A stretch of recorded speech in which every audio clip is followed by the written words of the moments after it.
the meeting, and that once it's been reviewed by our speakers comms team, we will be able to share it publicly on the UKOTCF YouTube channel. So welcome everyone. We're really lucky to have a very special talk tonight, or this morning, or anything in between, all the way from Australia. Dr. Erin, Wallace and Jordan Christison will be talking about the use of odour detection dogs within a biosecurity response framework, touching on target specificity, what goes into training and developing a dog to operational standard, maintaining performance quality throughout the life of the dog, and how the dogs are deployed for fire ant detection relative to their biophysical limitations and situations in which they are deployed. Erin is a principal scientist with the National Red Imported Fire Ant Eradication Programme. She's an entomologist with a background in ecology and conservation biology and specific expertise in control of invasive pest species. She has worked closely with the programme's odour detection dog team to develop validation and quality assurance methodologies and optimise operational deployment strategies. Jordan is the coordinator of the National Red Imported Fire Ant Eradication Programme's odour detection dog team and has over 15 years of experience working with odour detection dogs within Biosecurity Queensland. His range of expertise includes working, training and maintaining highly specialised odour detection dogs for use in invasive ant response. And with that, over to you, Erin and Jordan. Thank you so much. Let me see if I can get this to work this morning. Okay, can you all see the slide deck? Fantastic. Thank you all for joining us in what is our very early morning and from around the world. I think I was saying earlier, this is the first time we've presented to a global audience, so it's very exciting for us. We're going to talk to you a little bit about what we do in the program with our detection dogs, how they're working with the ants, how the biology and biochemistry of the ants works in with the dog system, and how we have built this incredible odour detection dog program that we have. Oops. So just a little bit of background on the program for those of you who are hearing about us for the first time. We are a world-leading program. We're multifaceted and we work with a range of key stakeholders, including community, industry and all levels of government to eradicate fire ants in Australia. We are a national cost-shared framework, so we actually have financial input from all of the different states and territories and the federal government because fire ant is a national pest of interest, so we do want to get rid of it from Australian shores, maintain our quality of life, our environment, and not have them take over our country. For anyone who hasn't quite met the fire ant, the key features that you look for to find them, they are a coppery brown colour with a darker abdomen. They vary in size within a single nest, so you can have workers from 2 to 6 millimetres in size in a single nest. It's quite characteristic of this species and they're very highly aggressive. So if you disturb a nest, they will actually boil out of the nest at you. Very aggressive species, definitely not your friend, the opposite of the detection dog. Microscopically, the physical identifiers are an antenna with a 10 segmented antenna with a 2-segmented club. You're looking for 3 teeth present on the clypeus or that upper top lip, and you'll notice that there's a double petiole as well. So they're quite distinctive under the microscope, not the most attractive of ants. They do come in 2 social forms. We have a monogyne social form, which is a single queen per nest. These ones mate during flight and they have a long distance dispersal mechanism. 99% of them will establish a new colony within 2 kilometres of their home nest. We believe that they can fly as much as 5 kilometres and establish, but it's a very minimal number that will fly up to that 5 kilometres. The other social form is polygyne. So many of our invasive ant species are a polygyne social form with multiple queens per nest. In this social form, mating flights are far less common. They tend to mate on the ground. If they do fly, the flights are much lower altitude and they don't tend to go as far. But their dispersal mechanism is mostly localized, and they just tend to bud off from each other. So you get quite highly dense infestations with a polygyne situation.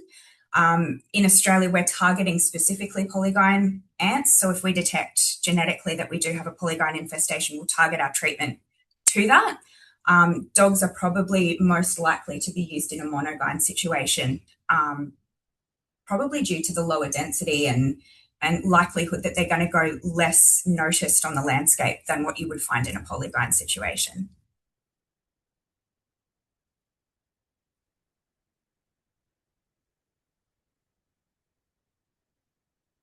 So just a little primer on the life cycle of the monogyne social form. After a mating flight occurs, the males will die and the female will land, find herself a little hole in the ground. She'll tear off her nest and tear off her wings, and she will spend the next 21 to 28 days just focusing on producing her first cohort of offspring. Usually she has between 16 and 30 offspring in that first brood. During that time, she doesn't eat or leave the nest. She just looks after her babies, and to supply them with food, she will digest her wing muscles and regurgitate those nutrients. So by the time you have those adults emerge after that roughly 30-day period, you can have had a nest present on your property without knowing that it's there. Once those first workers emerge, that's when the nest starts to develop, and the queen goes into an exponential growth phase where she focuses on building up her worker cohort, because the goal of the fire ant colony is to reach reproduction as fast as possible. When a colony's reached around about 25,000 workers, they will enter the reproductive phase, and that's when they begin to produce alates. By roughly 6 months, that's when you start to have mature nests on the landscape. As soon as you do start to get those alates present in your nest, that's when your spread risk becomes very serious. When these ants do land after a mating flight, it's usually in spring. So that nest is building during the summer months when they don't need the nest structure so much. So they can actually be present for quite a while without any visual indicator that they're there. So this means that dogs can be really helpful in a situation where you can't see under the ground. Just to give you a bit of an idea, I took these images from the paper that's referenced at the bottom of the slide there. These images give you an indication of the time frames that it takes for nests to actually develop. So at 30 days old, you've got a nest that's only 1.5 cubic centimetres deep. At 7 months, depending on your local temperatures and environmental conditions, at 7 months, you're still only around about that 400 cubic centimetre volume of nest material. You will start to see the building of a nest at around about the 5-month mark, but it can be quite indiscriminate and it can look like a lot of other nests at that point in time. To give you guys a little bit of an understanding of what we see on the ground, a general mound structure is dome-shaped in this species. They tend not to have obvious entry or exit holes, because the mound is primarily used as a thermoregulatory device. So it's just a solar panel. It's constructed of loose dirt, and it's often built beside a heat source if they can find one. They do like to leverage anything that we build to suit them. So we see these patterns emerging when we're out looking for things. During the year, mound visibility can change. So you don't have a standard nest structure depending on your terrain and the time of the year. If you've got very young nests, they can be almost invisible. During the summer months, we tend to see that nest structure collapse a little bit because the ants stop maintaining it. We've also noticed in conditions where there's very heavy drought, the ants are less inclined to build mounds. They'll tend to burrow deeper into the soil so that they can get to the water table. And you just won't see them. We've actually had winters where it's been incredibly dry and we haven't been able to find active mounds on the surface. These images that you can see on the slide, a couple of them have been taken from Berrinba, one of our big sand islands. The nest structure over there is very indiscriminate because the sand is so loose. It's very hard for them to build the structure with. So they'll tend to use landscape features to construct mounds around. The other two images on the left-hand side are from some of our science trial sites where we've had very, very dry conditions and we've been looking for data to supply to our remote sensing tool, and we were struggling to find active nests, but those are some of the nests that the cameras did pick up. Another risk with this species is it is a hitchhiking species, and we've actually just had a paper published just this month on hitchhiking in Australia, the Australian experience.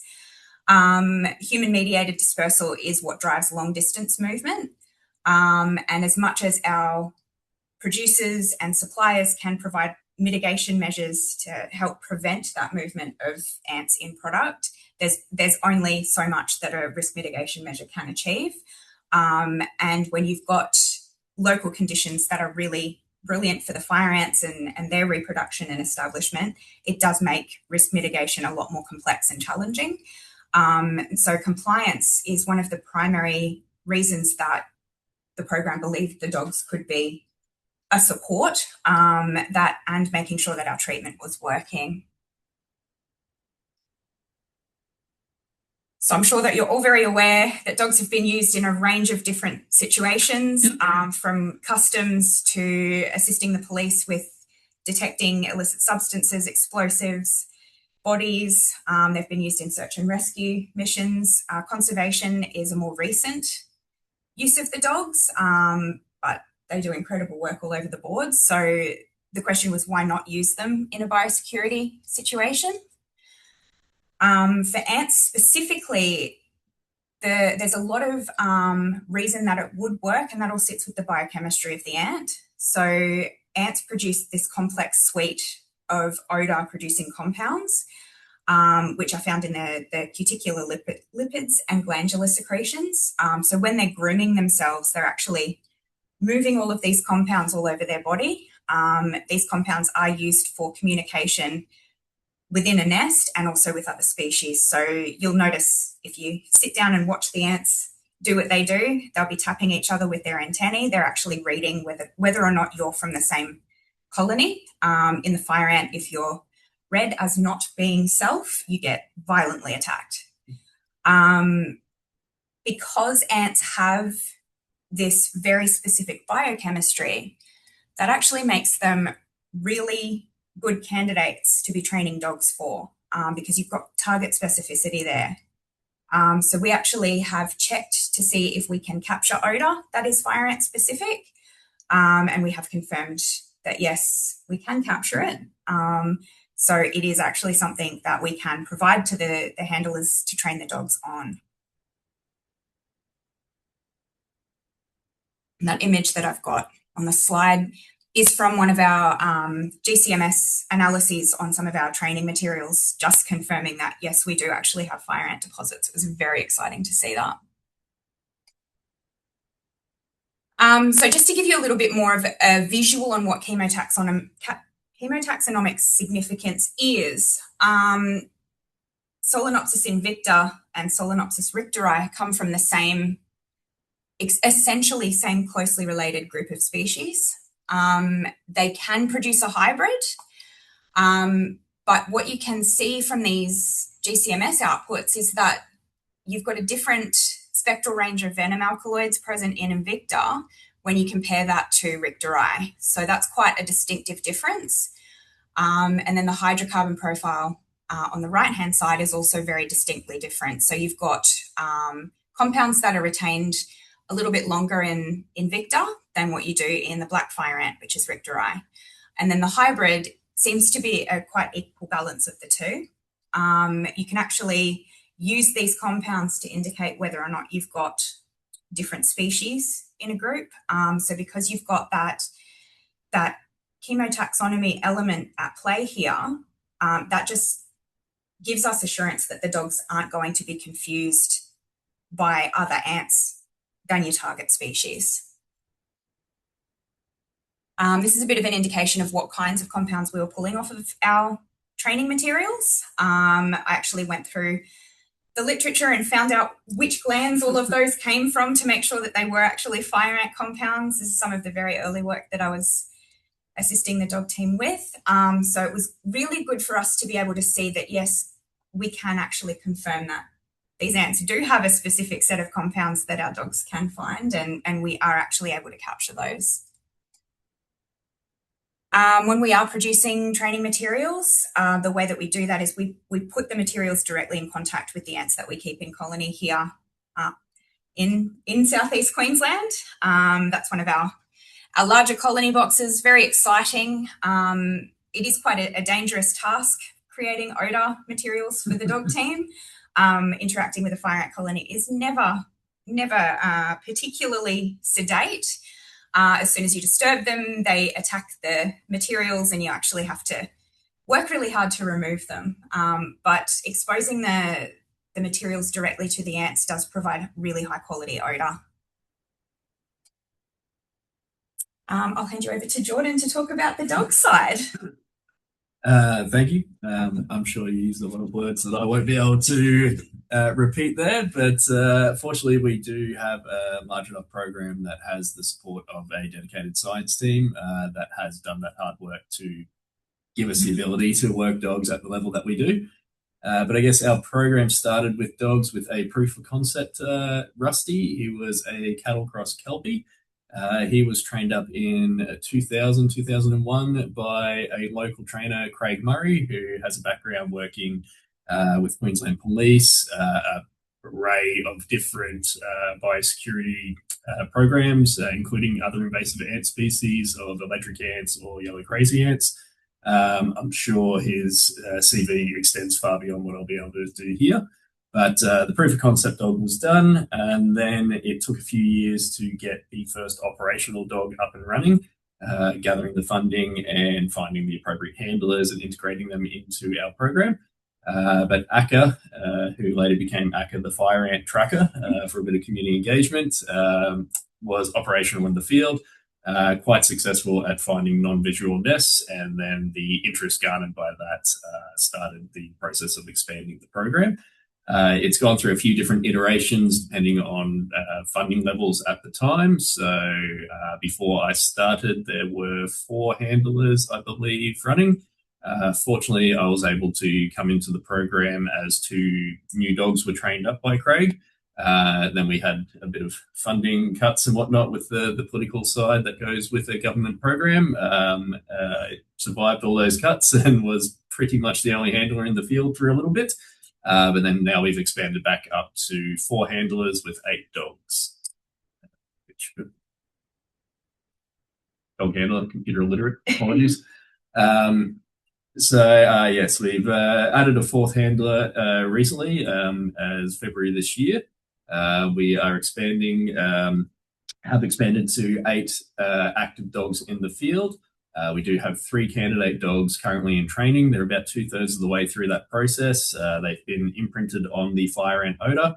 They're learning all the scent discrimination techniques that we train into the dogs. And one of the handlers, actually the one in the photo on the slide, has just started doing a bit of play with the dog to build that rapport before it eventually gets handed over to her. Unfortunately, she's had a couple of injuries with dogs at the moment, so her time's best used with the candidate dogs than assisting us in the field. Currently, mainly Labradors. They're a bit more available for us to source. We do have a border force breeding program down in Melbourne. They have historically bred up to 180 Labradors in a year. They obviously select for their own program, and then any excess that they have, they sort of shop out to various programs internationally as well. I believe some of their dogs end up over in Timor and in some of the Southeast Asia countries as well for different programs. We do have a cattle cross and a collie cross. Betty, you can see in the photo there, currently working the program. They were sourced through other contracted trainers for a few years back now. We have historically used animal welfare leagues, RSPCA, to assess candidate dogs in the past.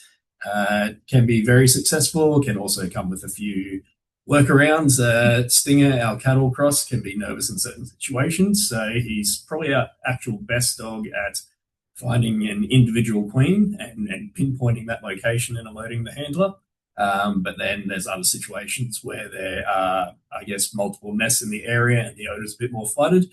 He, excuse me, definitely comes with a couple of workarounds there. But Labradors generally come from the professional breeders or bloodlines specifically used for odor detection work. So most of our dogs actually come from that species. What we look for when we assess candidate dogs is play and prey drives. We use play reward as our primary motivator. We do use food reward as well, which I'm sure some of our dogs would love to be the primary motivator, but we find that play, it keeps those play and prey drives very sharp, builds the dogs so that we can reward them and then quickly move on to continuing your search.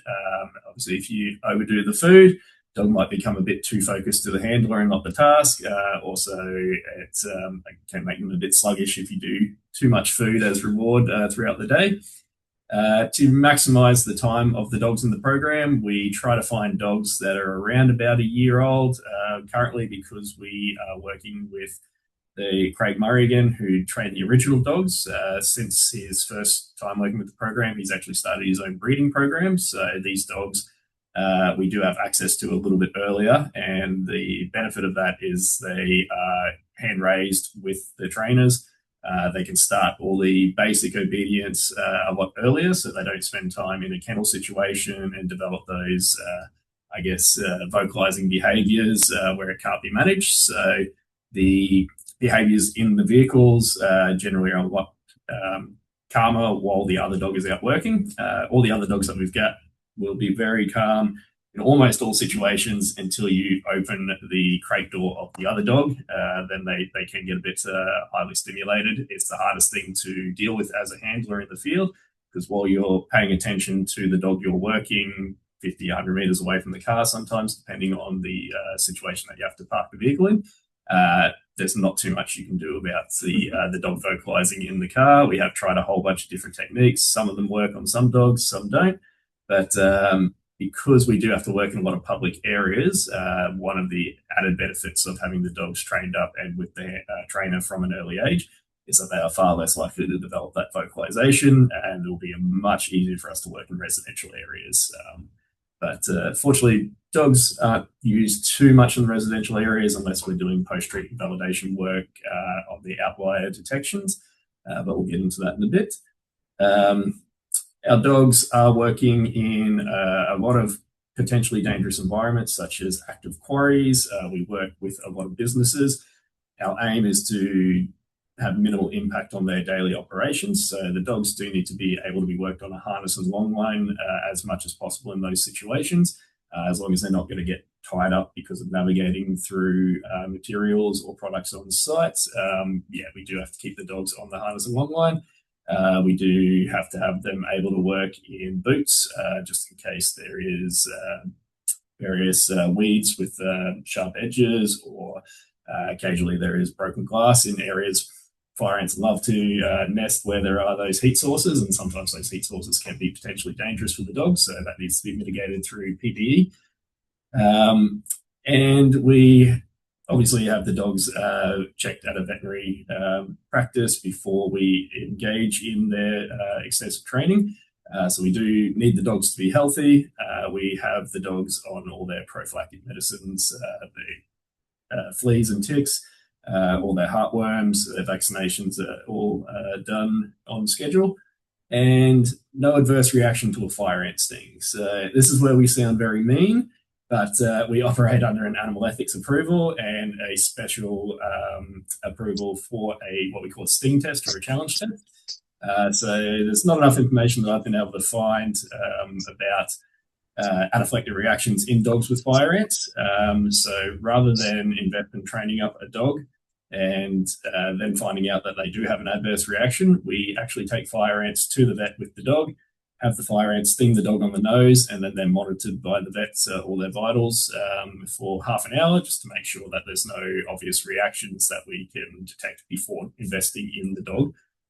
We do get our funding from the national cost share partners, so I think it would not reflect very well if we spent the money and the time on training a dog to find out that they can't work in the field.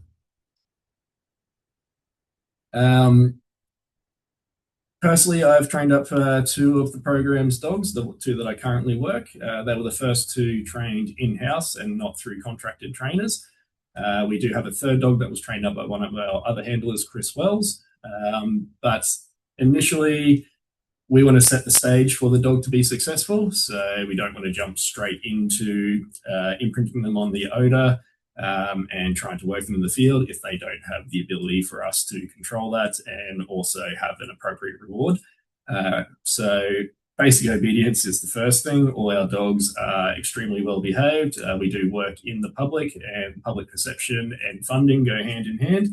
There's a lot more political involvement in odour detection work than I ever would have expected before I started with this job. We do have to work in pretty much any environment that fire ants can be in. So on the outlier detections, that is usually in rural properties, which comes with cattle, sheep, horses, other dogs, cats. So we take the dogs to as many places as possible where we can expose them to those animals and do that basic obedience and play with the dogs around the animals.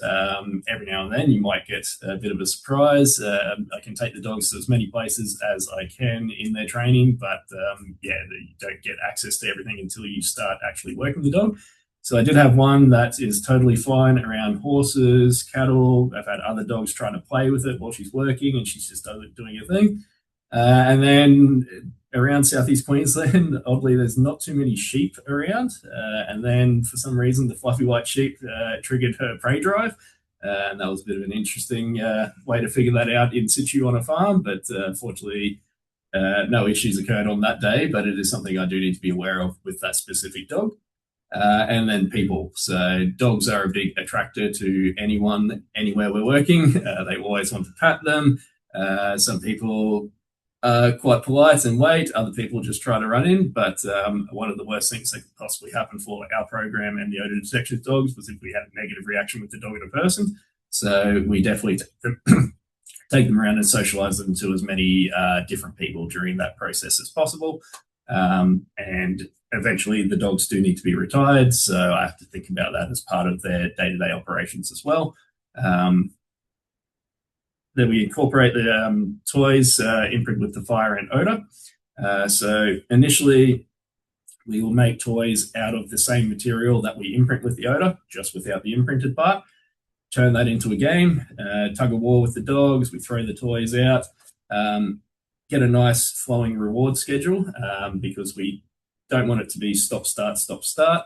We want nice quick play and then be able to send the dog back out to work. Once the dogs have a nice motivating play going, then we will incorporate that imprinted odour. We essentially wrap the odour around the toy that we've already made, and then the toy becomes fire ant odour. So the dogs, that's how we train them, imprint them, play. They still get that tug of war, all those chemicals that Erin mentioned before. The dogs associate with fun. Gradually, we start throwing that toy out into long grass. If the dog can't visually see it, its natural drive is to start to smell. Their toy smells like fire ants. As soon as they find that toy, odour means fun starts. Gradually, we start hiding that odour out in more difficult places, so the dogs have to get better and better at using wind patterns to identify where that toy is. And eventually we start hiding just the bit of cloth out into areas where the dogs can't physically reach it. Sounds a little bit counterintuitive, but our dogs are on an active indication, which means we teach them to dig at the source of the highest concentration of the fire ant odour.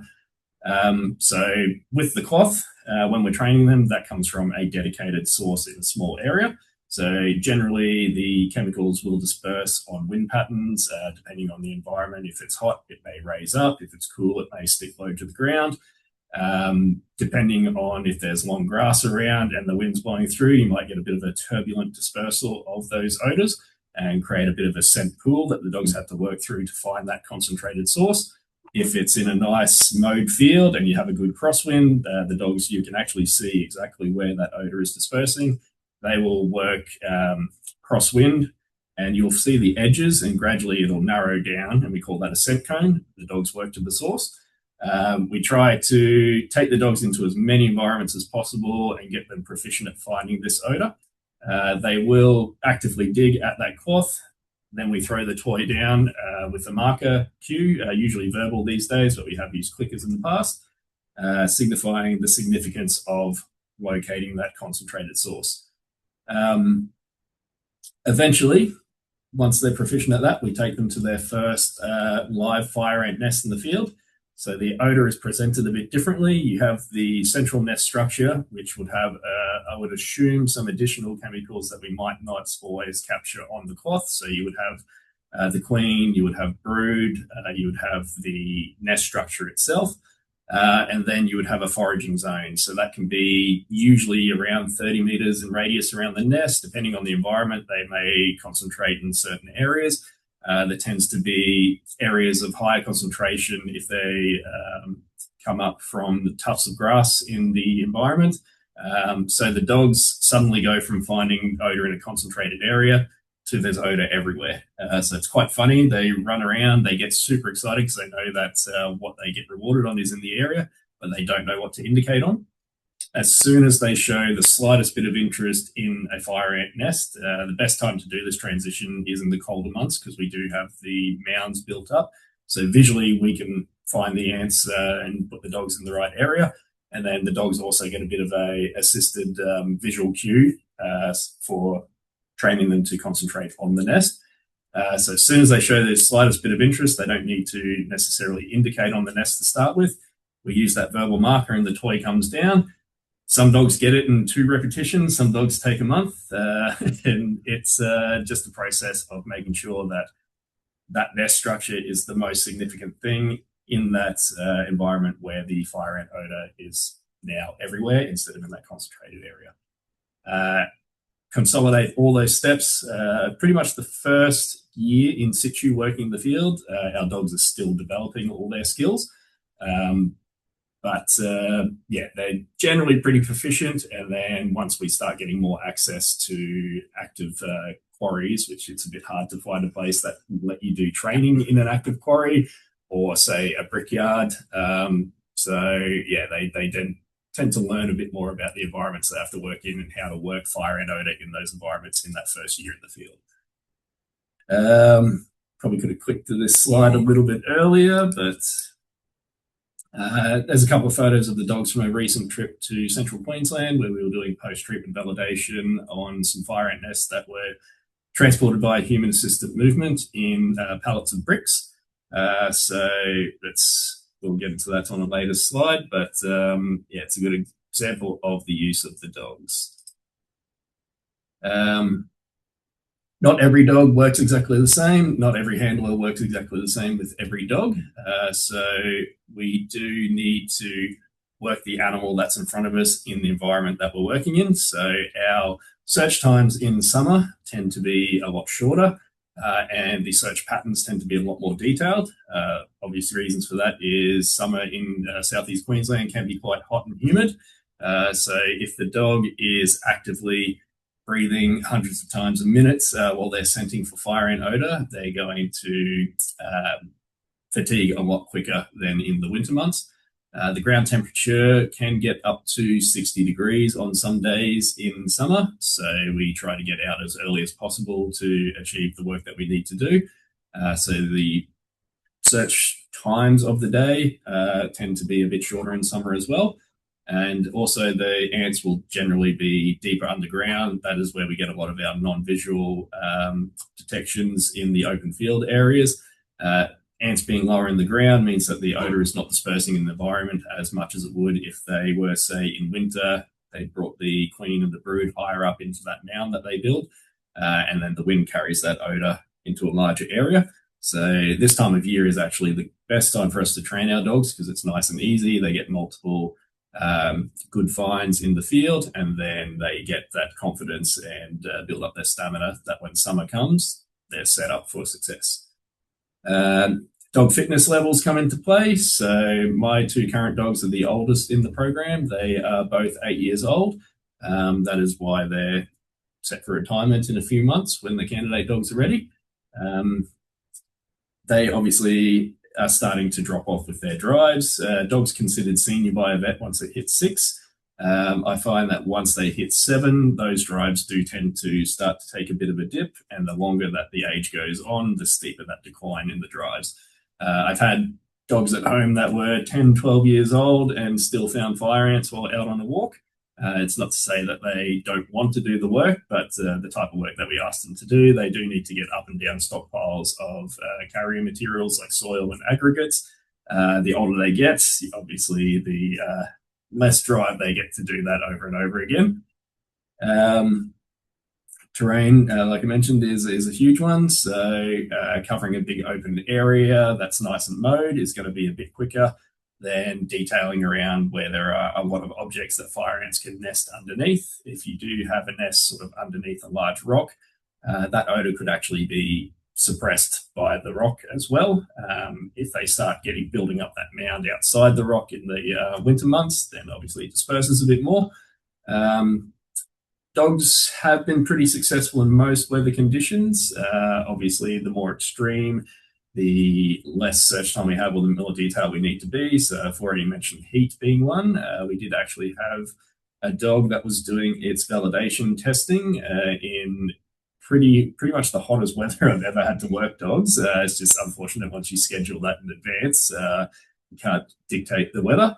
So the dog was actually fatiguing quite quickly, but it did indicate an area on a search where people on the day had put out the odor imprinted cloth.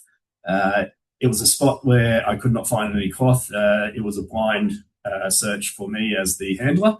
I did mark that area, but at first I thought, okay, the dog's fatigued and it's just throwing out a behavior to try and finish up the search. We went back and checked, and with the crowbar, we dug probably about a foot into the ground, and then we actually hit the claustral chamber of a new fire ant nest that was being established. So the dog definitely knew more than us. But yeah, it's one of those things that in extreme weather conditions, we may need to look at revisiting our sites on a different day, depending on the importance of the work that's being carried out there. Hazards are aplenty in the environments we do work in, a lot of active businesses. So we have to be aware of trucks, forklifts, certain areas they do blasting. So we have to time our searches in between. And operational search area. We've got 900 square meters there. It's what we do our testing with the dogs in. If we do a post-treatment validation search, we would use the location of a previously treated nest in the center of that without human-assisted movements. That is the likely area where a queen, if she had survived treatment, would start to build another nest. But the dogs, again, were used for specific tasks. So it may extend beyond that if that's what the task needs. But the reality is we need to monitor the dog's fatigue levels and make sure that we're keeping them in that operational bandwidth. Deployment strategies is mainly compliance-related work at this point in the program. So you saw on the previous slide that human-assisted movement has moved the fire ants even recently as last year, over 800 kilometres. That was in palleted bricks. The photos that you can see there are all detections that I've made on various sites. So brick pallets recently at a separate brickyard to the one that was involved in those movements. The nests are completely non-visual. What can happen though is in the cooler months, if those bricks sit in that ground for long enough, then ants are likely to want to build that nest up into the brick pallet because it will retain the heat. Probably less of a risk in summer with that. other pallets of any material pretty much wrapped in plastic, stored incorrectly, fire ants will want to get up in there. Landscape suppliers yards are more of a local spreader. So once you see the supply chain, it is quite extensive. It comes from originally various quarries around southeast Queensland, gets sent to over 1,000 landscape suppliers yards all around the containment zone currently. The area circled on one of those photos was a fire ant nest that had built up in between the concrete barrier and the wooden slats.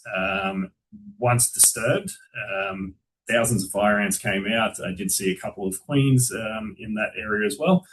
That can simply get put in the back of someone's trailer and then end up on the outlier detections list. And then the next one was a soil stockpile at a quarry. That's where the movement usually goes a bit further than those local businesses. Having the dogs do the surveillance almost exclusively when it's in a carrier material, the nest is non-visual. The dogs have found individual fire ant queens in carriers before. I would not say it is extremely common that a dog would go, this is where the queen is, and us be able to find it. We have found incipient colonies, which is in that first 30-day period where there is only a low yield of workers. Dogs tend to work the odour on that a little bit differently. They are more difficult to find. So being realistic about the dog's capabilities is sometimes through the dog's body language. They may not actually indicate the presence of fire ants, and then we can go and visually start digging around those areas. A couple of times we have found some ants. It can be after post-treatment residual ants from a nest that has successfully been treated, but there's a few workers still around. Could be that a lot of the businesses we work in do treatment and as part of their risk mitigation, and that there is chitin in the soil or the turf. We do know, particularly with turf, checking forward tracing movements of the turf, the dogs will often show odor present body language, but we know that with the infestation around some of the turf production areas, that there is likely queens that have landed in the thatch and then been treated with bifenthrin. They have died off. To the dogs, that still smells like fire ants, so they might show that odor present body language, not indicate, and move on. Which takes us to timing of deployments, so particularly turf tracing. Yeah, it needs sampling. Sorry. With the movement of turf, it probably was one of the bigger spreads of fire ants at one point in the program cycle. New housing developments or industrial areas where they line the footpaths with turf became a bit of a hotspot, and the containment zone did extend out a little bit, most likely based around turf movements with fire ant queens in there. Like I mentioned, dogs can find an individual queen and have several times before, but I don't think that it should be relied upon as a 100% method. So what we need to do is work with the ants biology and time the deployment of the dogs. So if turf has been moved a week ago and we send the dogs, there's going to be much smaller chance of a queen having established workers and then being able to present in a way that the odour would be dispersing enough for the dogs to likely get a detection. So between the 1 month and the 7 month, I would say probably closer to 5. Yeah, would be the ideal time because it gives the nest a bit of time to start getting a bit of density of workers, which would expand the odour profile that would be in the area, but not give the nest enough time to start to develop alates and have the risk of a nuptial flight. So going too early, unlikely to detect. Going too late, there may have been further movement from that area. So knowing the enemy and knowing the dogs is pretty crucial for timing of the deployment. I'm probably waffling on too long, so I might go a bit quicker here. So it's hard to quantify if a dog has missed a nest that you don't know is there. So the huge benefit for us in the program is having that odor imprinted cloth. One, in training, we can dictate where that odor is presented in the environment when we're training the dogs. So the ants do have a tendency to build nests in certain locations. So just looking at this photo here, I'm looking at a concrete path in the background. They love to get in underneath there. And then in winter, you'll see the mounds popping up next to the concrete. In the mulch around the garden beds and the edges of the trees, anything that retains the heat. So dogs will take the path of least resistance to get their rewards. So if they only get their rewards on the edges of concrete, or say against the edges of buildings or sheds where the nests are more likely to develop, then that's where they're going to exert most of their energy to search. So having the ability to hide that odor imprinted cloth in the environment, what you can see Chris is doing there is pulling it away from the path, and that reinforces to our dogs that they need to search the entire environment that we're asking them to search to potentially get that reward. It is a huge benefit for us having that cloth, and it also allows us to maintain a pretty high reward schedule for the dogs. So that helps to maintain their drives, and if they think that they're 99% likely to get a win when we deploy them, that's only going to keep them going. If we only ever used live ants and then we did 2 weeks of work in an area where the dogs didn't find ants, naturally you would find that their drives would diminish, and then it would be a lot harder as a handler to keep them going. So we do record our hit to miss ratio on what we use in the field when it comes to the odor imprinted cloth. That'll get put into a spreadsheet, and we get a weekly percentage. We try to keep the dogs as close to 100% as possible. That being said, it is self-reported by the handlers. So we do monthly quality assurance filming of the dogs performing each of the tasks that we claim they do, which is finding that cloth in a field environment, finding live ants in a field environment, and maintenance activities that we use. So here you see, I believe that is Miff, one of my dogs, doing a line search, a pretty standard bit of kit for odor detection work. There's 8 pods on that board. 7 of them have a bit of cloth that has not been imprinted with the fire ant odor, and 1 pod has fire ant odor imprinted cloth. So this one here specifically teaches the dogs to detail an object and then quickly identify that the correct response is to actively indicate where there's fire ant odor. So we'll move along the board quite quickly. If the dog passes the pod, we keep going. They don't get to go up and down the pod until they can find it. We'll give them a second attempt, and that's one of the maintenance activities. It's quite short and fun, very motivating for the dogs. The scatter search you see there in the slide, we use that to teach the dogs scent discrimination before they go into the field. So we use up to 20 pieces of that blank cloth hidden in various objects like the witches' hats markers, sporting domes that you see, potted plants, a whole bunch of stuff. Essentially, that preps the dogs to be able to discriminate between the over 120 species of ants that are in the environment that we search. Fortunately for us, fire ants are so specific that dogs will only indicate on fire ants. There is one native species that they show a bit of interest in, and we need to teach them to discriminate. That would be coastal brown ants, or Fedoli. But it's as much as training the handlers about that as the dogs. Having the use of that cloth allows us to quickly identify if there are any performance issues with dogs, where that may lie. So we have 4 handlers, each assigned with 2 dogs.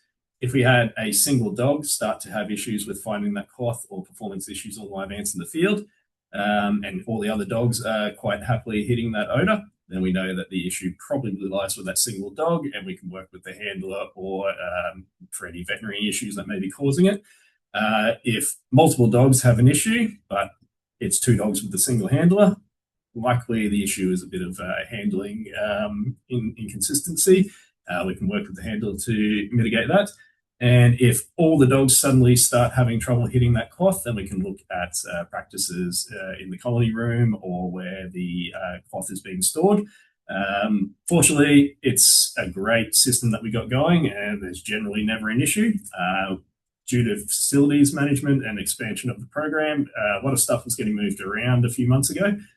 Where I was storing the rolls of the unimprinted cloth, ended up being in an area where fire ants were being used for experimentation. The table where we prep the cloth also got moved to outside of where the colony room is. These are the things that you don't often think about in a busy environment when you're out in the field, but I cut up some more cloth intended to be used as blank cloth. And then suddenly we had all the dogs starting to indicate on what we perceived as being blank cloth on those scent discrimination searches.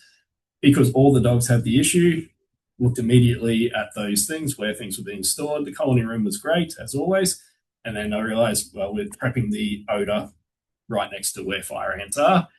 Just through passive imprinting, enough Odour would have been getting put on that the cloth while it was still in the roll form that the dogs were able to pick it up. So all I had to do was go and buy a new roll of cloth.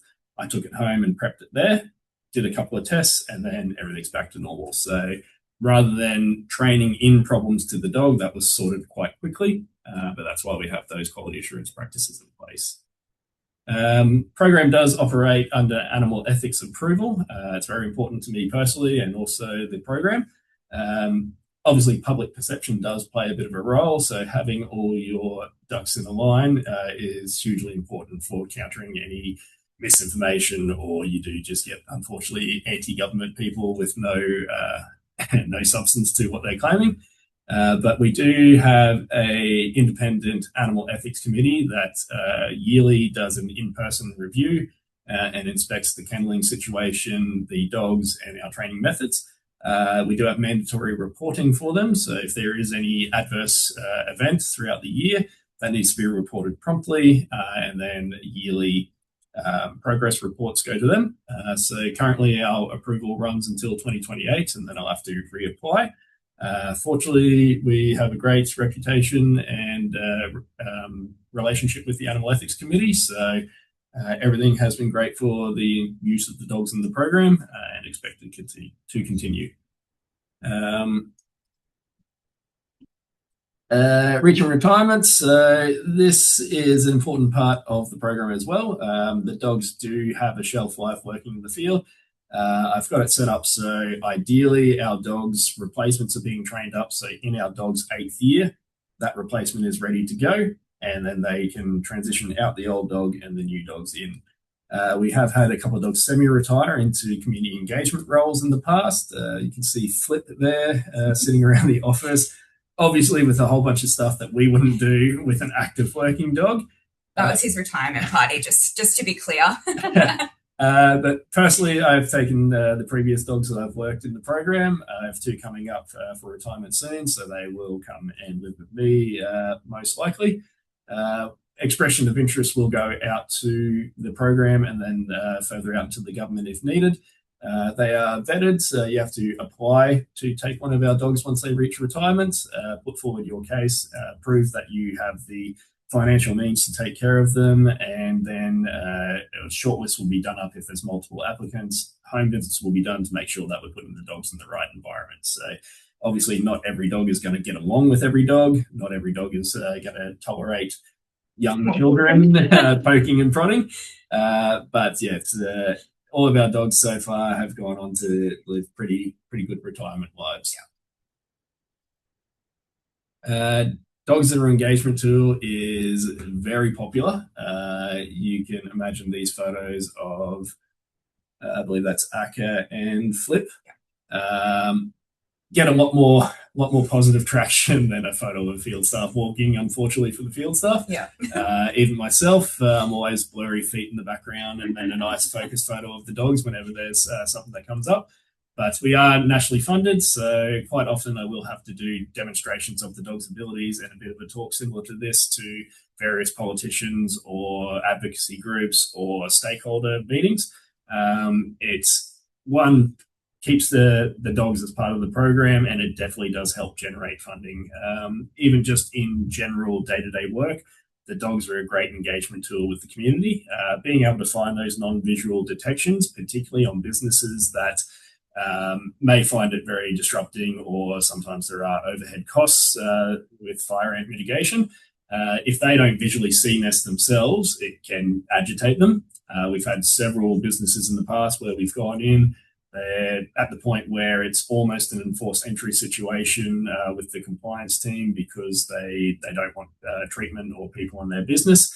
The dogs are a great tool for the compliance officers to request. Several times we've gone in, detected non-visual nests in compromising situations, and then suddenly the business owners are aware that fire ants are on their property and the risk. And we've had multiple times where a refusal of treatment turns into, oh, come on and treat the whole property. And then the follow on from that is they will talk to other businesses in the industry.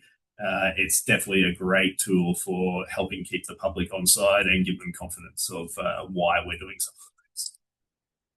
something. Plenty of other invasive species around the place. I personally have worked some of the electric ant dogs around the Cairns region in the past.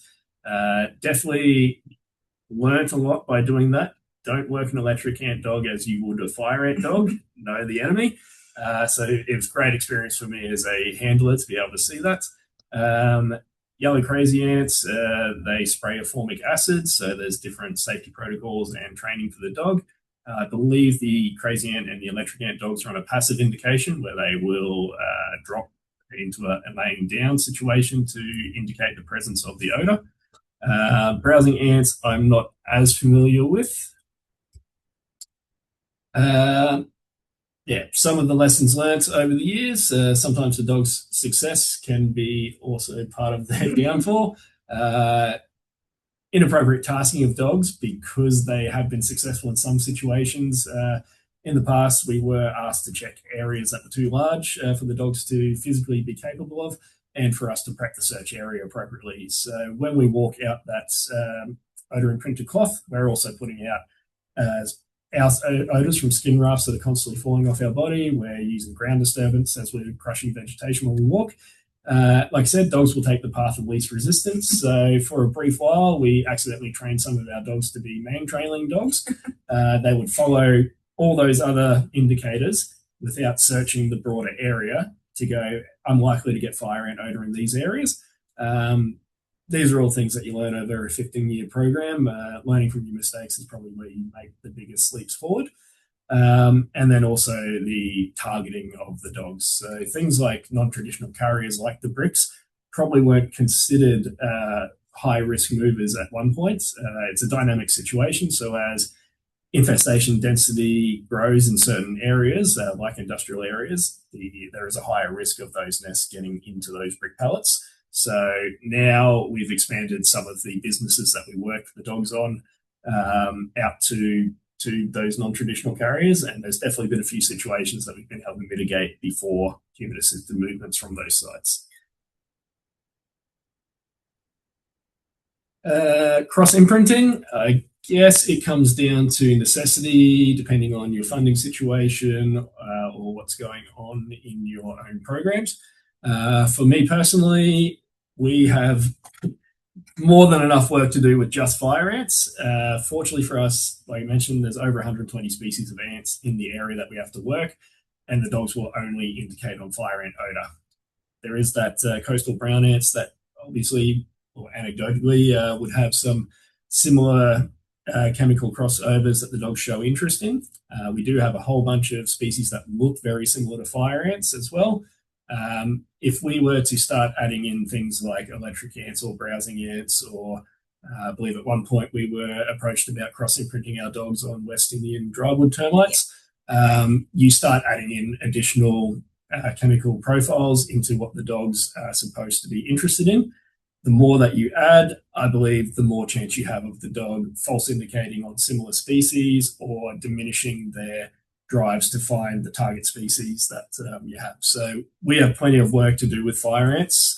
I'm assuming if we were at a point where there wasn't that much fire ant work to do and we needed to continue with funding, we may have to look at that. But definitely we do not have to worry about that at the moment. But a lot of papers that I read when looked into the drywood termites stated that detection dogs trained to find those termites also started indicating on about 5 or 6 other ant species. So I guess it depends if those ant species live in the environment that you need to find your specific targets.